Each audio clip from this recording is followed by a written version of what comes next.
Welcome to the International Teacher Podcast with your host, Kent the Cat Guy, Jacqueline from JP Mint Consulting, Darren the Family Guy, and Greg the Single Guy, bringing you episodes from around the world about the best kept secret in teaching. You got it, international education. Welcome to the show. Hey, welcome back to another episode of the International Teacher Podcast. My name is Cat the Cat Guy, and it's great to be with you. Woo-hoo! Appearing with me today in an all-host episode, JP Mint. Hello from Ottawa, Canada. Woo! Welcome, Ottawa, Canada. So good to see you. Coming in from the sands of the desert, Greg the App Guy. Greg, hi, guys. Hi, everybody. Good to see you back, Kent. Welcome. Yeah, it's been feels like years now. My goodness, I couldn't even figure out how to plug in my headphones this morning. How does this thing work? It's a steep learning curve, Kent. Everyone's been a little bit busy. Let's get caught up. First of all, JP Mint, how are things in your neck of the woods? Where are you? How's Canada treating you? Neck of the woods, turtleneck of the woods, because it is minus 5 degrees Celsius, which is, I don't know, minus 100 in Fahrenheit, I think. And I don't do Fahrenheit. I think you got to divide by something, multiply by 12, take an exponent and a logarithm. But throw a moose in there or something. I just celebrated my mom's birthday yesterday. We did a little day trip into the Quebec 25th. woods. Happy birthday, Mama Mint. Yep, only 28. And I surprised her with a FaceTime with my brother. And so we had my brother, we had me, we had my mom. And then she opened her birthday card, and in it, it said, surprise, we're going to Paris. So we surprised her with a Paris trip while we are in the UK. Because your my mom going and I... along? Or is it just you and your brother on the Paris trip? No, and then you FaceTime from Paris. Just my mom and me. So we're going to UK for Christmas and New Year's. That was always a plan.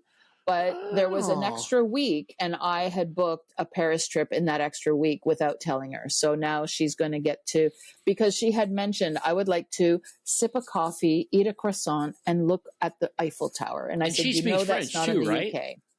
A little bit. But I thought this was a good opportunity to go there. We're going to take the train that goes under the channel, or the channel, I guess. And so it's just easy because you go from London to Paris, downtown to downtown. You don't have to do all the airport security and flying and everything. So that's exciting. That's the news from over here.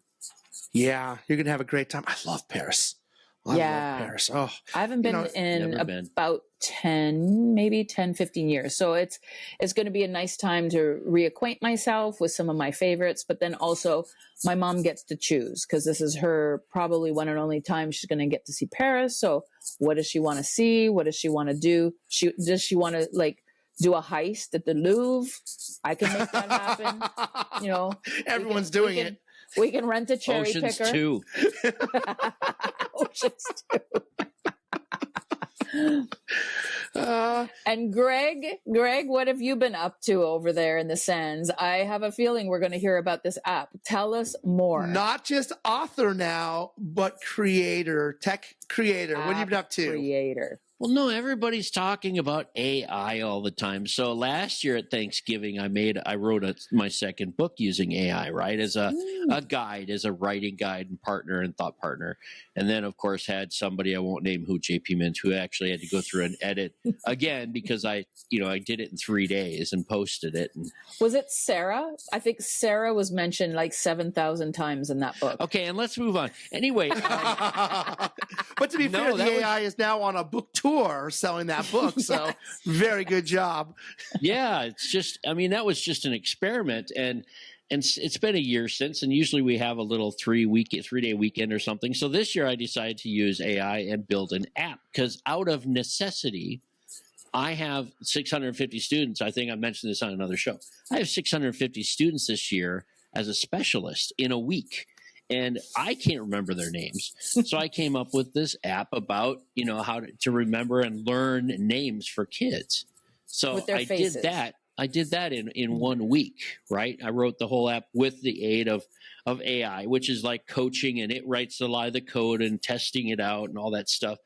But that's a learning curve in itself, is how to use ChatGPT and how to customize a chat and all this other kind of stuff. So then I branched off after I posted that. And by the way, Kent, you can buy that on the store. It's like $3. It's like less than a bus ticket. Hey, didn't I buy like one of your books 5 years ago? I mean, I can't. Yeah, but this is $3, Kent. You think I'm buying everything? You know what? I will buy that up. I'm very excited for you. Yeah, Greg, spread the the word, author, everybody. Greg, the app guy. ITP crowd, got a lot of teachers out there. Check this app out. I mean, tell you what, it works. I use it every day, to tell you the truth, because you can have your techie guy give you a list of all your students and then put their pictures in it on your own. But you could also. Who's that?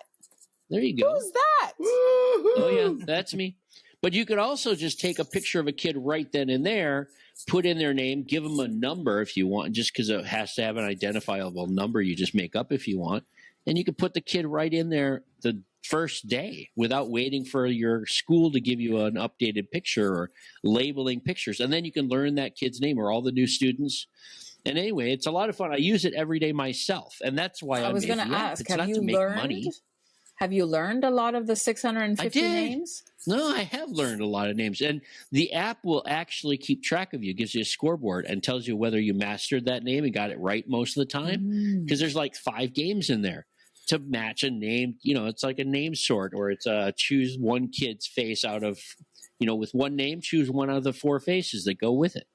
Right? That's cool. Anyway, I don't need to talk any more about it, but it is useful, and I'm hoping that it helps teachers out. I was going to say, some schools I've worked at, I still don't know all the names of the teachers, so I think I could use it for that as well. School leaders. You should mention that. School leaders can download or upload, I should say, photos and names of their staff members, their teaching assistants, their custodians, the support staff. Yeah, I mean, you think about some of these schools, K-12 international schools, they can run into the hundreds of staff members. So that could be great for a head of school out there. And it's just so you guys know, and I'll put the link in the show and everything, but It's called What's That? Meaning the full name is What's That Student's Name. But if you call it, I just needed something short for the App Store, and the app, when it goes on your phone, it's like student ? Right? But who cares? Who looks at the titles underneath your apps? You look at the symbol, and it's a pink elephant with a little hat on. Right? ITP Elephants crowd. remember things. It's called What's That? www.apple.com or wherever you buy your finer apps. Thank you, Kent. I love the way you do commercials, Kent. All right, That's Kent, an easy title for you to remember, too. Give us an update, Kent. Okay, well, my update is pretty simple, to be honest. About 15 days a month right now, averaging about 15 days a month. I'm substitute half teaching. the time. Well, listen, it sounds, you say, well, that That's guy's got 3/4 15 days off a month. He must be living the life. But as a substitute teacher, and I'm sure the ITP crowd will know this either from earlier in our careers or when we repatriate, it's a lot of work. You got to find the new schools. I mean, I got a pretty big school district here. I got 16 elementary schools, 4 middle schools, 4 high schools. So it's not a small district. And that's three school weeks out of the month, basically 3 out of 5 or 3 out of 4. Yeah, well, you're spending the time trying to, I went to a high school the other day and I couldn't even figure out how to get in the building. These schools have these huge complexes. They got one door to get in to access the school from the public point of view. And then you got in and got beat up by high school students. Then I took my lunch money as soon as I got in there. They put you in a locker, yeah. I don't even know. I'm not positive they do lockers anymore at high schools. I haven't yet to see lockers, but you got to go to the door and you got to ring the doorbell and then you got to stand there and smile until they let you. It's quite an adventure going to these schools. So, and you're dealing usually with 4th graders. Now you're at high school. Oh my God, you are a man of talent. Schools. So I've been doing a lot of PE, doing some weightlifting, and I got to tell you, you're looking quite buff. Oh, thank you so much. It's a work in progress. So, and not only that, but when you're teaching your own classroom every day, you don't feel like every day is an audition.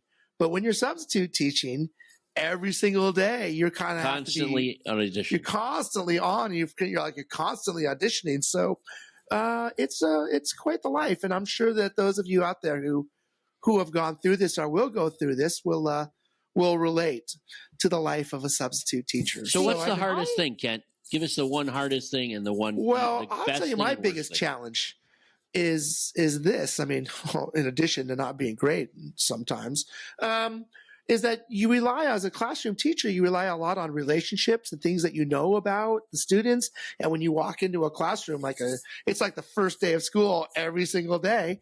So you try to build, you don't have a lot of, if your power as a teacher comes from your relationships and your ability to understand where your students are coming from when you're meeting them for the first time, you don't have that. So I would say that's been my biggest challenge. It's like recreating a classroom community every single day you walk in.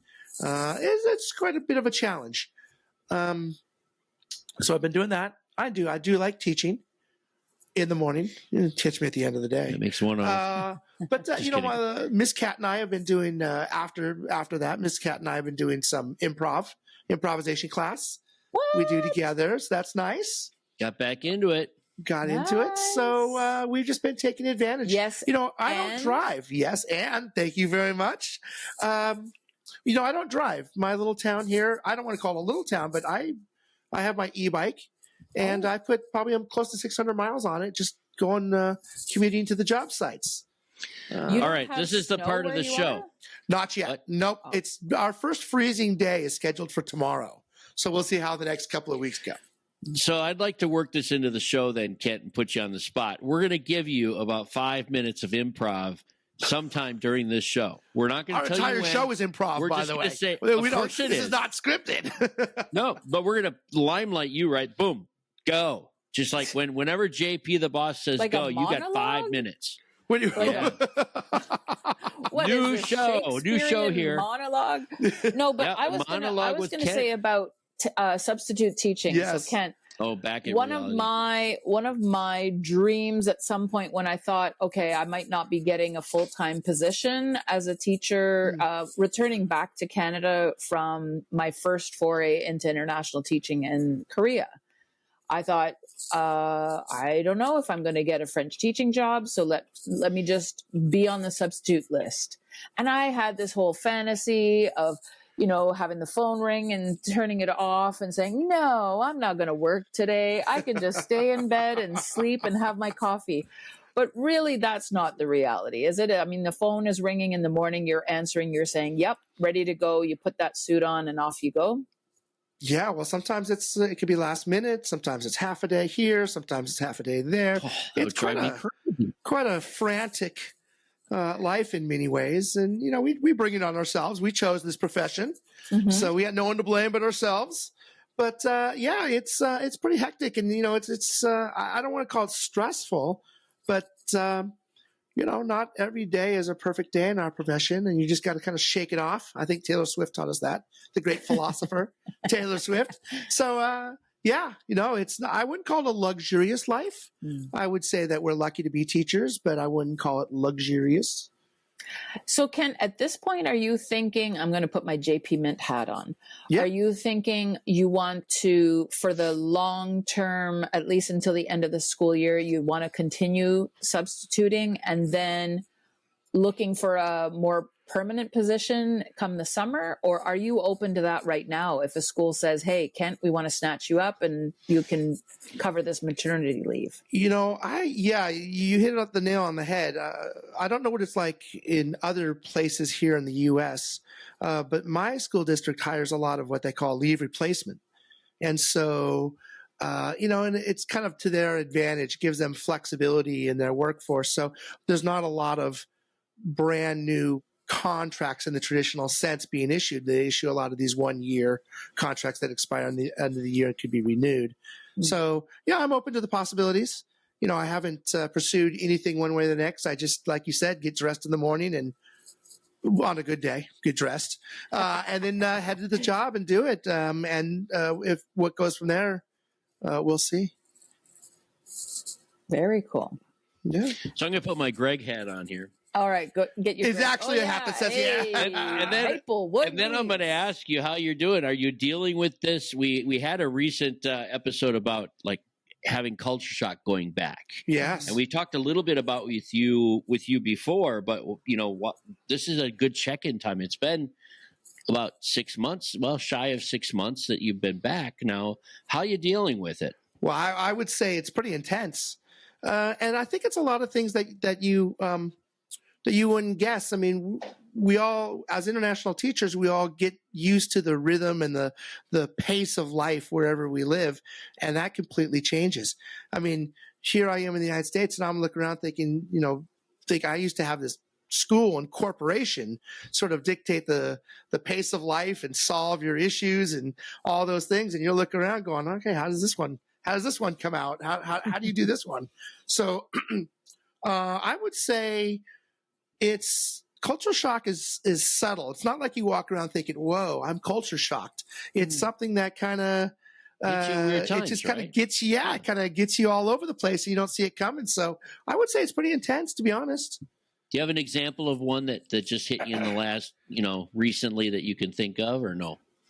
Well, it's something as simple as, listen, the other day I'm riding my bike and I get cut off by a car, and, what do, right? I mean, do I yell at them? Do I give them, do I wait? Every place, some countries it's illegal to do that, just all sorts of things. So I would say just how you respond to situations as they come up, you got to kind of think, okay, how do we do that here? So I can say, because I'm in my first week back in Canada, that I always have that sort of reverse culture shock as well, where I'm suddenly drinking tap water, like something that I don't usually do overseas. Yep. So good point. Refilling my water directly from the tap, that's something that that hits me every time I do it. And then, making comments about people in English and then realizing that, my stage whisper isn't that stage whispery. So being careful about not saying anything about somebody when I see them walk by in English. It's little things, but what I'm noticing is I get sort of those negatives and the positives, like, oh, well, no one's greeting me. Like, I feel kind of sad that no one is saying, hey, hi, good morning, because I'm used to that in Mexico. Mm-hmm. And you fit in too much now. You look like everybody else. Well, is that what you're saying, and I think it's just a different feeling here. Maybe because it's winter and we're all bundled up and stuff. But I'm walking my dog and I'm ready to engage with other dog owners, and they're like, "Oh God, there's a dog." Or you're a gringa with a lot of other gringas, right? Yeah. So there's that, and then so that you see kind of like the negative of, oh, I missed this, and I wish this was not the case, and then you see the positives of, good clean water coming out of the taps. Well, before you drink the water, you got to remember, well, where am I? What country is that again? Is Luna with you, by the way? I didn't ask if you brought your dog. Yes, she's right next to me. She's wearing a sweater. So she's wearing a sweater indoors because she's still acclimated. Is she wearing the same sweater Greg's wearing? Matching sweaters. That's right, matching. Very similar. But I think it's always interesting returning, and it doesn't seem to matter how many years have gone by or how often you come back. There's always a bit of an adjustment. For me, it takes a couple of days where I am white knuckling. I drive because I have a car here, and I drive and I'm white knuckling it because I'm so afraid of doing something wrong. And then I realize, well, like I know how to drive, and I have insurance if the worst case happens, but it's a bit stressful whenever you return home and you're trying to, especially if you don't drive overseas. Like I don't even drive here, and I might go for 6 months or 8 months before I drive again in the States. I'll land in Chicago or Miami. Bam, I'm on a highway that's 8 lanes, and I'm going, in a rental car trying to think, oh, how do I drive again? Right? I'll give you one more funny example. I was teaching in one of the classrooms here in Bellingham just the other day, and the subject of France came up, and I said, well, listen, you know what? You got to catch that fourth arrondissement. It's amazing. They got the best restaurants. And I look at the students and said, how many of you been to that arrondissement? And they looked at me like, what's an arrondissement? I said, Paris. And they looked at me again. I said, France. It's that big place in France. Wow. And they're like, who's been to France? And nobody. I'm like, oh, okay. Well, if this was my international school, everybody would be like, oh yeah, the lounge. Come on. Oh yeah. I can't wait till those after holiday breaks come back and you're like, so what'd you guys do? And it's not like, well, I went to Dubai, I went to India, I was in Pakistan. It's not like this weekend, just this past weekend, I had a friend say to me, oh yeah, well, we went to France for the weekend. I was like, what? I love these conversations, right? Or they just got back from Netherlands, or they're going skiing in the Alps over holiday. All of these they're conversations that you don't get back home, meaning in your home country usually, because the people surrounding you are very geocentric in many ways, depending on where you're from, of course. But small little Green Bay, I don't have those kinds of conversations. That might be more like, yeah, we went to Chicago or we went to Minnesota, and those are the conversations because that's where people go when they're going on vacation in general. Mm-hmm. So yeah, I hear you. My first night back, I flew in from Mexico City to Toronto, and my best friend surprised me and said, "Do you want to go to trivia night? Like, there's a pub quiz tonight." And I went, "Absolutely." Jet lagged as you're a little bit jet lagged just because of all the preparations. Not so much, it's 1 hour difference, so it's not a big difference. But a trip is a trip. A trip is a trip. You don't sleep well. Oh well, and I had a red eye, so it was a flight overnight that you don't sleep in. So I went to the pub quiz, and I didn't have any expectations. I didn't know who we were going to be joining as a team, if it was just the two of us. And it turned out we were a team of 7 and 5 other people. And I immediately gravitated to the gentleman that said he was Polish Canadian. He had been born in Poland and had come over as a teenager. So he spoke English really, like a no accent, like a first language. But he had that tie-in with, Polish cuisine and Polish geography that we had an affinity. Like we were having a conversation, because when you're at a table with Canadians that don't maybe travel internationally, or they go to Mexico for Christmas or something, then it's hard to find your people, or you find your tribe, so to speak. So I found that interesting. You have the different hats on, right? You have to have a hat for the people that you run into that are international or more broad in their travels. They have more stuff to talk. You relate to them in a certain way. Mm-hmm. And then you have to take that hat off and put on the other local hat, I would imagine. And I don't know. It seems different. For me, though, Kent, you've been there for quite a while. Do you skip into that international besides your Paris, story? Do you flip back into that, or have you eased back in and you're just local now? Well, I'd say it's a little bit of both. Again, when you want to talk about experiences, you always kind of come back to that international experience, that be traveling and going places and experiencing things. And it's like you said earlier, it's not really that common here in most of the U.S. So I would say 50-50 to adjust to being back in the U.S. and still thinking about jetting across the world, I guess. I think of it as like not a hat necessarily, but like putting on some really comfortable pajamas when I get to talk about international travel or different cultures or different languages. It just feels like comfort food. And so that's why I do seek it. I do look for those opportunities. If I am walking my dog, and I often say, "Oh, my dog's wearing 2 sweaters right now because she's from Mexico," and then they have a chat with, "Oh yeah, no, we traveled to Costa Rica last year," and "Oh yeah, okay." So now I'm like excited we get to talk about something international. I have a cool anecdote too. Can I share one I just remember telling somebody the other day? I don't think I've ever told this on the show before, Kent. But anyway, my family, we always moved around. And when we moved to Wisconsin back from other states, and I was in middle school, my mom and dad are, used to moving houses every 3 years, et cetera, and so am I. But this woman comes over about a couple years later, comes over to our house, and she's like, "Pat," my mom's name, "Pat, She goes, yeah, Pat, I need your advice because you've moved around so much. I mean, what's it like? Because, my family's moving. I mean, we're going to uproot ourselves. We're going to hold, new friendships, new schools, everything. My mom got all excited and she's like, oh, you can adjust, blah, blah, blah, blah, blah, blah. And she goes, where are you moving? She goes, West to Pier. So there's East of Pier, and then there's the Fox River, and then there's West of Pier. It's the same city, the same town, basically the suburbs of Green Bay, and it's just across the river. This woman was shattered. She was like wanted this true advice, and my mom had to sort of bite her tongue and get her through this, even though it wasn't like she's moving to like Korea or something, right? Exactly. She's picturing a whole other culture.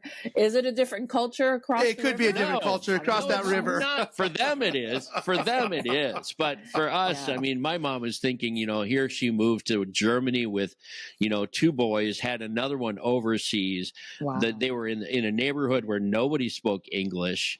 Right. That's the kind of, and my dad would go to the base every single day in Heidelberg, but mom would be with the Pfeiffers next door in a duplex, and they only spoke German, excuse me. Mom didn't know German. So she was thinking back on those days of the earliest that they traveled with the army. And then this woman asked her about West and East of Pier. It's just, it's a great story, and I'm sure it's elongated. It's gotten a little bit bigger, the big fish story. More details have changed over the years, but in honor of my parents, that's just one of my favorite stories because we all travel a lot, each one of us, and we do. I admire the people that stay in one place because they're exciting to talk to because they're so different than me, right? The people that never leave the darn city. It's fascinating. I can't even imagine growing up and living in the same house and then maybe even buying that house from your parents so that you can raise your own family there. That just boggles my mind. I can't imagine that, but they exist. One of my best friends fits into that category right there. And then he actually now looked at one of my old houses that my parents built, and it was between that and our other friend's house. They bought the other friend's house, but this is after we're adults. And it's crazy. It really is. So I'm excited, bring it around full circle though. I'm excited that Kent is feeling good about things. He's adjusting well. It sounds like you still look good. Right? Still, I'm very handsome, as you can tell. Well, maybe I need to shave a little bit. We'll see how that goes. Kent, the cats guy, 2 cats, and Mrs. Cat's with tell us about the kitties. How are they adjusting to life with you guys? Well, I'll tell you what. Something's always coming out of them, one end or the next.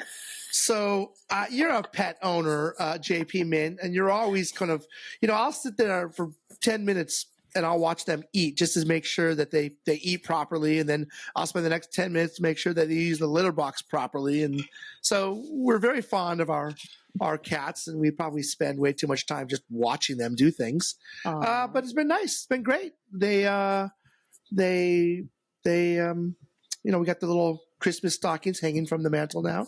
They each got one.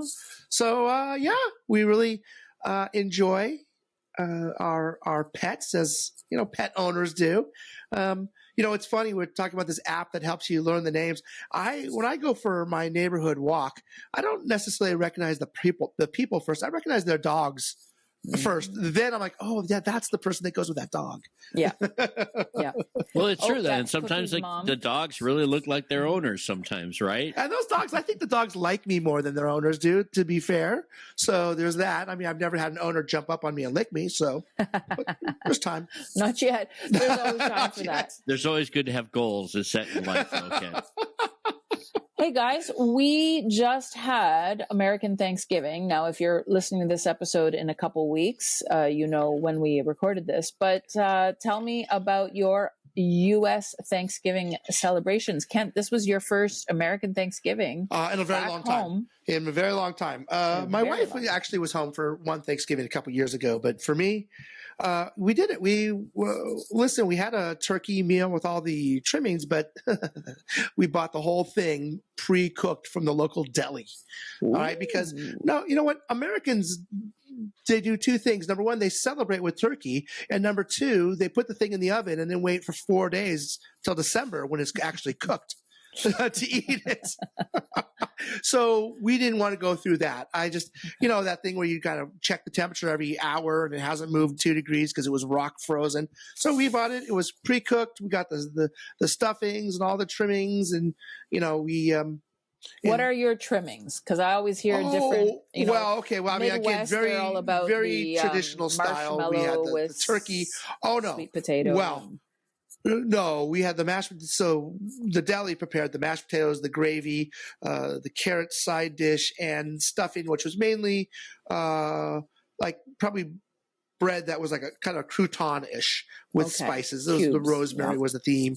So we did that in a typical fashion. My wife and I, we sent out invitations to come, and of course we're the absolute masters of throwing parties that nobody shows up to. So we were prepared for just the two of us, and that's exactly what it was. Wow! But to be fair, we did throw a birthday party for the lovely Miss Cat the week before, and we had, by our standards, wild success when 2 strangers walked by and said hi.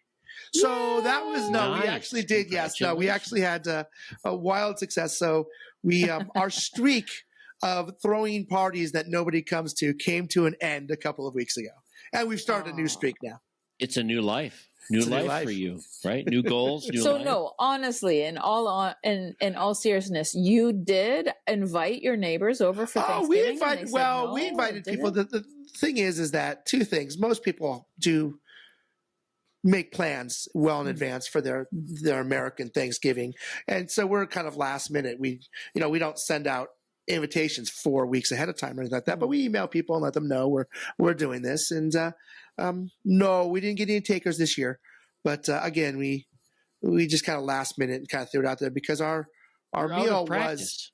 We're not like the biggest hosts in the world. I mean, listen, we got this house here, and it's a townhouse, and we've got the 2 of us and these 2 cats, and we don't have our guy come in 3 times a week and clean the place up like we used to, and living abroad. So there's also that to think about, right? I mean, you kind of have to keep a place really up. You got to work really hard to keep your place where it's open to people to come in at a moment's notice. So there's that too. So listeners, when you're back in the U.S., we just need to all make sure that there's an open door policy, and you can just drop in on Kent and his wife, and you can have a party. And listen, ITP crowd, if you're in the state of Washington, here in the Pacific Northwest, drop us a line. Come by. I would love to host the ITP crowd. And you know what? Has anyone, no, other than our guests, has anyone just been out in the real world and come across an ITP fan? And just like, hey, how's it going? Greg, you're the host, and JP, Mint, you're the host. Anyone out there in the wild? Not yet. Not yet. So let us know, folks. I mean, look, you can see us from a mile away. Greg and I, you can see from a mile away. I can say this. So I had a friend in China that was at I can't remember if it was a job fair or just a conference, but it was a gathering of international teachers of some kind. And he was in line for something, and he heard the people behind or in front of him say something, JP Mint. Oh, yeah, no, JP Mint from ITP. So he did hear that and then passed it along to me and said, "You're famous." And I said, well, that makes one of us. One of us.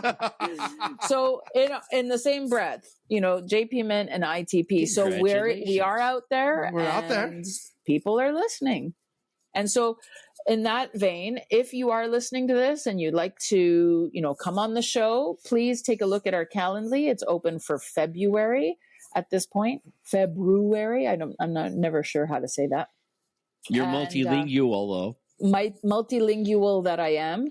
Please come on to the show. If you have an international journey, an international story to tell us, we would love to hear from you at itpexpat.com.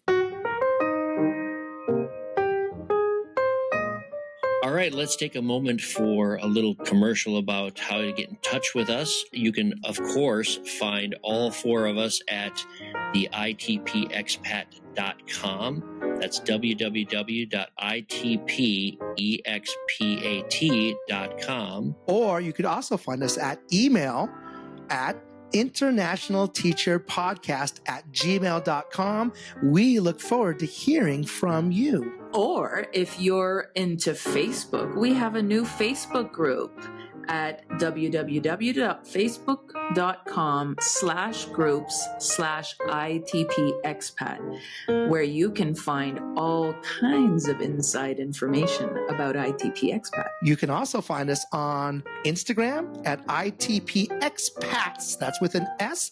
ITP Expats is our handle. All right. And thank you, listeners. We have over 100 countries represented by our listeners. And though we're not monetized, we are here for you. And we would like to thank all of you for listening. So let's get back to the show. So from Thanksgiving, we switched to Christmas and New Year's plans. I've already dropped the big hint that I am going to the UK with my mom and her first trip to the UK ever. We're going to see some friends there in London, and then we're going to go to Cardiff and Edinburgh, Scotland. Oh, I bet. I love it. I love Edinburgh. Yeah. Yeah. So what are your plans? What are you Kent, guys what are you coming doing, up Kent? with? We haven't really looked that far ahead to our plans. We're happy to make it this far, to be honest. No, I don't think we'll travel. No, I don't think that there's, we've been talking about it. Listen, as far as problems go, this is not a huge one, but we still have hundreds of thousands of points on our travel cards or whatever. And wow. Good problem to have. Pardon me. Yeah, not a bad problem to have. Sooner or later, we should probably use them. But from our little town here, travel is not as easy as one would expect. I mean, you might have to go an hour and a half to get to Seattle International Airport. We do have an airport here in our little town, and it'll fly to points, in the southwest of the United States, California, Vegas. So we could do those things. We could also drive up to our northern neighbors up in Canada, Vancouver, BC, Victoria, up there. JP Mint, you ever been to Victoria? Mm-hmm. Yeah, very lovely. We used to go to a little Airbnb there, so we've kicked around the idea. But as cat owners, we don't yet have foster parenting for them. Yeah, they're fairly new, so we haven't. To be fair, Kent, you've been traveling for years, and now all of a sudden you have a home. So it's. And not traveling is sort of unique for you now. Yeah, we make homes away from homes, but at the same time, now you are settled. And this is probably one of the things you were looking forward to the most was settling and not having to pack bags and get on. I don't know. Every once in a while, my wife looks at me. She says, "Are you still here?" So there's that. Like, you need to travel, Kent, without me. Here's your bag. Put stuff in it and go travel. No, so we have been living a fairly settled life, but we're talking about maybe doing a little short getaway. But no, we'll be here in town, and it's always nice to experience your home area over the holidays to see what the neighbors do. They put up lights, they celebrate. What do they do? What do the local restaurants and mall do? There's a Santa down at the mall, so. Get all that. You're going to be Santa? I am not a Santa. As a matter of fact, my old school, whatever will they do? Someone else has got to wear that costume this year. Yeah. Greg, has anyone asked you? Nope. I'm probably the only person on this planet. I mean, and if you're out there and you've done this too, write to us that I've officially played school Santa in both Yemen and Saudi Arabia. I do not know if you're going to find many people who have that on their resume. I was Santa Claus underwater in Venezuela. Yes, no, in Thailand. I know. See, between the two of us, we got. So, someone's got to wear that costume this year, but not going to be me. But, I'd like to do the Santa picture with the cats in it, Santa paws. So, we'll see. Oh my gosh, I never even thought of that. I know, right? It's perfect. And get a little Santa Claus shot with her. I never thought of that. I don't think it's going to work out. We recently had we have a mobile vet here. You don't box up your animals and take them to the vet. They drive their little van over to you. And one of our little scrappy cats took a shot at our vet, and so now we're on the naughty list this year. You've been blacklisted from the vet. You had to go to the mobile vet instead. On the receipt, there was like a surcharge. Yeah, cat right on the list. And her little boarding pass has got all those S's on it now. I don't know what that means. That's rich. I love it. So we'll see. What about you? JP, you're traveling. All right, app guy, tell us what you got going on for the big holiday. Sorry to steal your line there, JP. Man. Yeah. She already said what she's doing. I actually know, listeners, I'm going to Indonesia. I don't have a whole plan yet, but in a couple of weeks, right? 3 weeks, 2 weeks from now, I'll be jumping on a flight. I'll be gone for 3 weeks. I'm going to go diving in Raja Ampat on a diving liveaboard. Before that, I have no idea what I'm doing when I land, and I don't know what I'm doing after I get off the ship. But I'll find something to do. There's lots of diving around there, and I don't have to be on a ship to go diving. So I'm going to explore. I'm going to put that little, tracker Smurf hat on and go look around the area, and without any plan. Have you been to Indonesia before? I was in Indonesia. I was in Komodo. Okay. And this one, Raja Ampat's a little bit farther west and north of where I was last time. Mm-hmm. And I really don't know much more than that. I just know it's great underwater, and I'll be gone for about 3 weeks. Hey, and we have octopus videos to look forward to, because I really liked when you filmed that octopus. I was fascinated. I like the part where the octopus half eaten, had his tentacles around him eating. That was in 20,000 Leagues Under the Sea. So December underwater, the underwater ecosystem, how sensitive is it to our seasons on land? We have the summer, the spring. I can name most of them. Are there seasons underwater? Of course there are. I would say it usually depends on where you are. If you dive along the equator in Maldives, like I do all the time, normally, it's always warm. If you're in it's always summer at the equator, right? The farther away from the equator you are, the colder it gets underwater. And water temperatures don't fluctuate like air temperatures do, but they do have seasons, right? And they do have, different levels of temperature, and it depends on where you're going. So where I'm going to be, it's pretty much equator type stuff, right? And it's warm. I don't wear wetsuits. I don't wear dry suits, that kind of stuff. Oh, wow. No, I never do. Even in Australia, I froze my butt off trying to look at the sea dragons. I did not want to wear a wetsuit. But I had to see the great whites, because the great whites are in cold water. Otherwise, you can't see them. So, yes, the answer to your question, the quick answer is there are temperatures and there's fluctuations and stuff, not seasonal, but it doesn't. You can't tell like it's winter, it's summer. In between, it's hard to say that, Kent. And I only dive once in a while nowadays. I don't dive as much as I used to. So, yeah, there you go. There's your underwater weather forecast is going to be wet. Wet and warm. I'll be honest with you. What about Indonesian food? Let's talk a little bit, because, that's one of the cuisines that I absolutely love, with the satay. Well, the satay peanut sauce. I think that's... I don't know much about it, because the last time I was in Indonesia, I was on dive ships, and those cater to the internationals. So they cook... whatever they cook, whatever the clients, the divers want, and they tend to be a very international clientele. So I don't remember eating Indonesian. I couldn't describe it to you, and I haven't been authentically traveling around Indonesia. I've been on cruises, right? Cruise ships. Okay. Mm-hmm. No. So anyway, I can't answer that very well. You might be doing a couple of days. You were saying you might be doing a couple of days. Well, I'll let you know after it happens. But we'll see. I'm going to experience, that off the beaten track, hopefully, and I'll report back after that.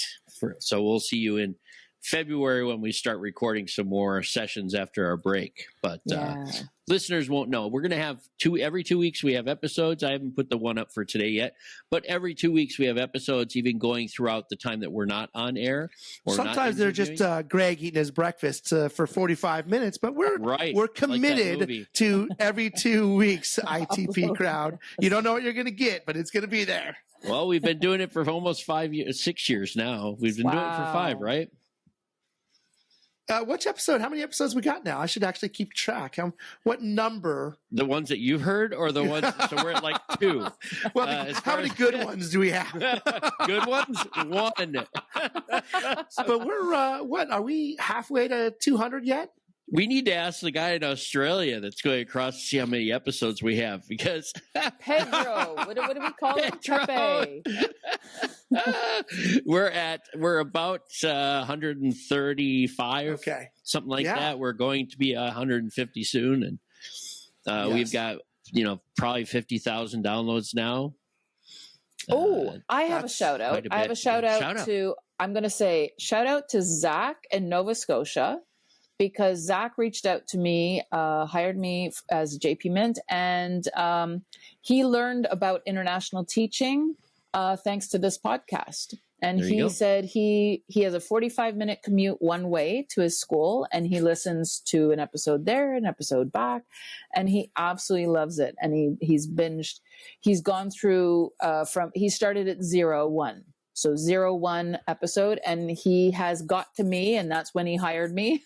He was like, I heard you on the show, and then he's continuing on. And so it's very exciting. So a little shout out to Zach when he hears this episode, who might be. This may be his last. This might be, what was before I he checks into the psychiatry unit, right, at the hospital. How is business over at JP Mint these days? Give us just a little snapshot of what it's like to be JP Mint consultant and what it's like to be looking for a job in the international teaching market these days. Well, funny you should ask, because I just recently changed my services. So I've broadened my services to a do-it-yourself and a full support. Don't bug me. Do it yourself. That's okay. Do it yourself and full support. Do it yourself and full support. Because what I realized was some people, if you kind of give them a personalized editable template, they will go off the races and they'll start filling it all out. And then I can join in a video call with them and go through the documents. And then Bob's your uncle. They've got a CV, they've got a cover letter, and they're ready to go. So if they're willing to put in a little bit of time and work on it themselves, I want to give them that option. You could think of it like covered parking, right? Covered and gated parking versus valet. Right? There's valet parking. There's that. You could think of it as concierge versus front desk, right? Right? Here's all the things you need, or concierge, and I'll do everything for you. I am a concierge guy myself. I love the word concierge. That option out there. So they have, so there's a do-it-yourself option for teacher couples, for singles. And then let's say you have someone that is either short on time. Maybe they have a full household. They've got 4 kids, 3 kids. They're shuffling 2 cats, 2 teaching couple, and they just don't have the time. So then there's the full support where they can hire me, and I can do the CVs, I can do the cover letters for them, and we meet in a video call, and it's ready to go. So now I've given everyone the 2 options. They can choose what's best for them. There's always the video calls that are really popular. I have noticed an uptick in interview prep video calls. So a lot of clients are paying for that extra video call to come in and get advice on their answers. Oftentimes the questions are very common when you have an interview, but what is my answer? How can I build my answer? How can I show some evidence of what I'm saying? And so we work on that together. And that's been very fruitful. I've got already 10 clients hired this season, and it's the end of November. And are they on the concierge plan? They were on the concierge plan from before, because I just recently changed my She's offer. Busy. Hey, I'll be right back. You guys talk amongst yourselves. Don't go away. All right, we'll talk about Kent now. So anyway, what's he going to do? He's leaving. I don't know. Is he going to go play the piano? There's a piano. I don't know what he's going to do. Well, you know what? Let's stay on this track a little bit, though. And JP, I think you should explain a little bit about the do-it-yourself. Sounds a little bit like, why am I doing this if it's a do-it-all myself? Can you we've talked about this ourselves, but can you explain it to the audience a little bit about what do-it-yourself means? Because I feel like a good CV will get your foot in the door, will get you that interview that you're looking for, and will really highlight your strengths.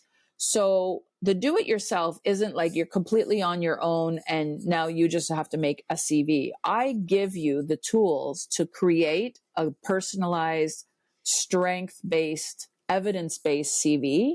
And then in the video call, after you're done your edits, which is, by the way, in a shared document, so I can see your edits.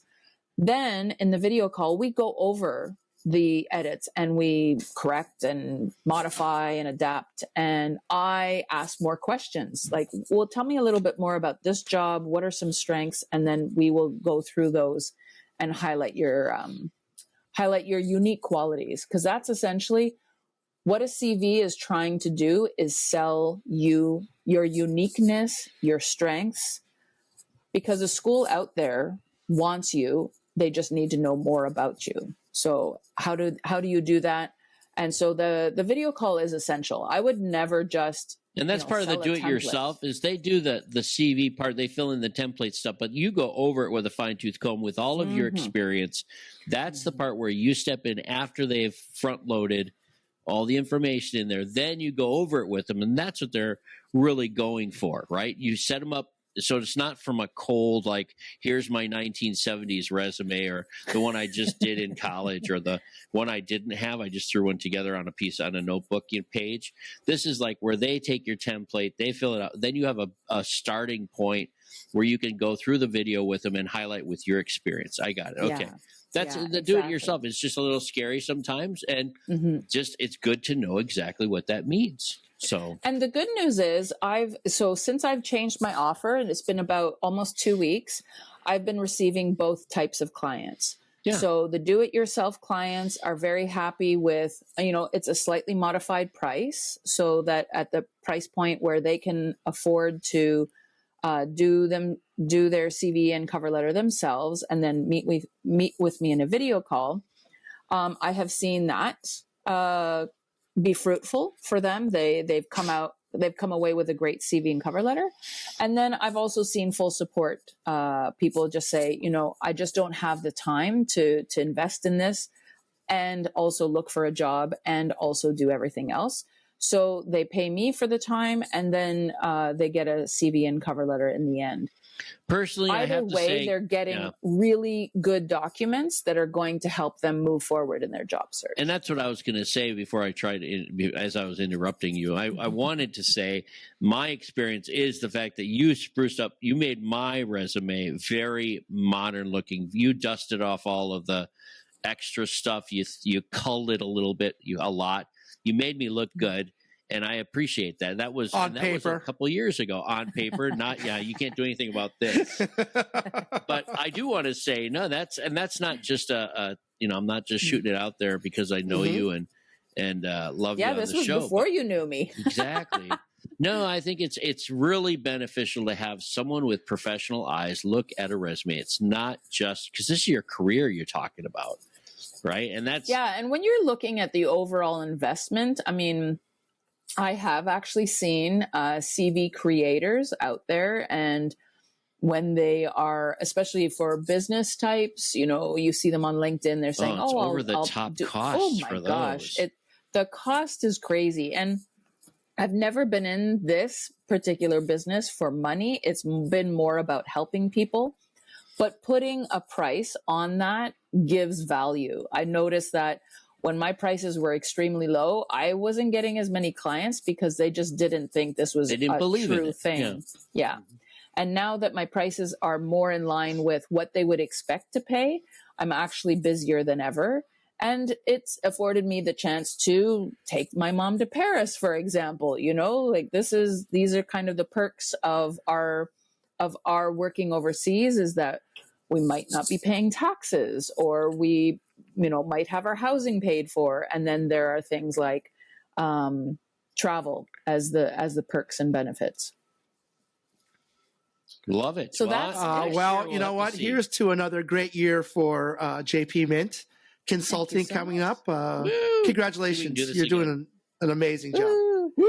Oh, yeah. No, I don't know. Mine doesn't do this. Nah. Yeah. Mine has not been turned on. I don't know. It never works for me. Mine hasn't been turned on. It's doing the hearts again. And I'm just a guest this time. We're almost out of time. We will be still here in the next week, or next couple weeks, I should say, of no, every 2 weeks, no matter what. If we're here episodes, or not, every 2 weeks I get an episode. No matter what, you're going to hear us coming to your ears. You hear that, Zach? We're not going in. Zach, did I get that right? Shout out to Zach, driving to Nova Scotia back and forth every day. You're stuck with us. And yeah, we would love to hear from our listeners. If you're Zach out there, if you're someone else that is binge listening to this, what's the address, Kent? You're really good with the Gmail address. Well, International Teacher Podcast at gmail.com. Oh, the International Teaching Podcast at gmail.com. And if you forget, just go to the midpoint of the show and listen to our little blurb about it. We have a midpoint? Yeah, well, you don't listen to the show, Kent, but we do. I do when I go back and listen to all of our old shows. It's crazy. If you're a listener out there and you haven't listened to the first 100 episodes, which are just audio, I think you should. There is so much information in this show over the years. It is fantastic. By the way, Andrew Hallam is coming back to the show. I just reached out to him. He wants to come back. And we have great guests coming up. I know I'm excited because we have returning guests. We have guests that we've never even heard of. Our show we've made up with AI. We now have some made up guests. This will never be an AI generated podcast, by the way. I can't. I mean, who would generate this? Oh, who can't generate this? No, you're right. Like this. Who wants? Maybe we could have AI could erase some of you. That would be cool, Kent. You could just I hope that we, the three of us, get to reunite for an end of the year jaunt. Maybe in a couple of weeks, we'll see. This could be it. I'm not positive, but it sure has been fun because it's been a couple of episodes since the three of us were together. So thank you. I'm glad to have you back, Kent. It really is a joy. I'm excited to be here. Thanks for having me today.